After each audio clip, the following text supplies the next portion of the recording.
bodyweight single leg RDLs. RDL stands for Romanian deadlift. Now what we're going to do here is have a dip in one leg on the ground. The opposite arm and leg are then going to reach out as far as they can, and it's going to tip us over into this position where we're loading up the hamstring on the leg that is still on the ground. Now this can get a little bit complicated if you've not done it before, but it isn't as difficult as it looks once we really break it down. So what we're trying to really accomplish here is loading up the hamstring on the leg that's staying on the ground. So we have a little bit of a dip with that leg. The other leg is going to remain straight, and we want to think of that leg driving all the way up into the body as one straight line that's all connected. Alright, so as we come up to start this next rep, we take a little dip of the knee, and we're going to extend that back leg as far back as it goes, and simply let the upper body move as dictated by that back leg. So as that leg moves back, it pushes everything forward, and you can see that it's all moving as one unit. I'm not bending over, I'm not tipping over. I'm simply getting moved by that back leg. Remembering the objective is to load up the hamstring that is on the ground, that grounded leg. Right? It's not about bending low or getting as deep as you can get. If you get to about halfway down here and you feel, oh man, I really feel that in my hamstring, then that's your range. Push from there, come back up. That push into the ground once you are coming back up is really key as well. We don't want to just think about standing. Once we're down at the bottom right here, we want to push the ground away with that leg.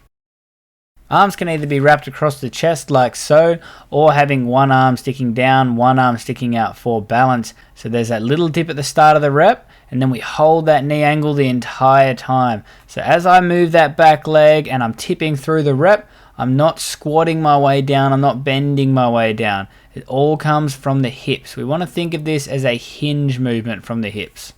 And by hinge, what I mean is that is the point where the movement happens.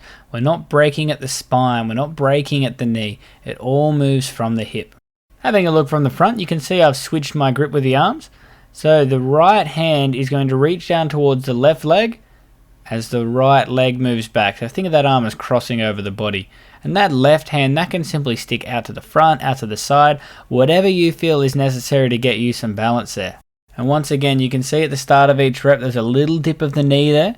And then as that back leg pushes back, I want that knee to force its way almost out to the side a little bit. So the foot stays flat. And on this left knee, I'm just pushing it out to the left slightly just to stop it from caving in. All right, we're not trying to twist like crazy or do anything silly like that. Just enough force into the ground that we're going to be in a strong, stable position and prevent it from caving in. That's going to help us stabilize the hips, really allow that back leg to swing back and tip you into the right position for this RDL. Really take your time with this one and don't force the range of motion. The range is what you have right now.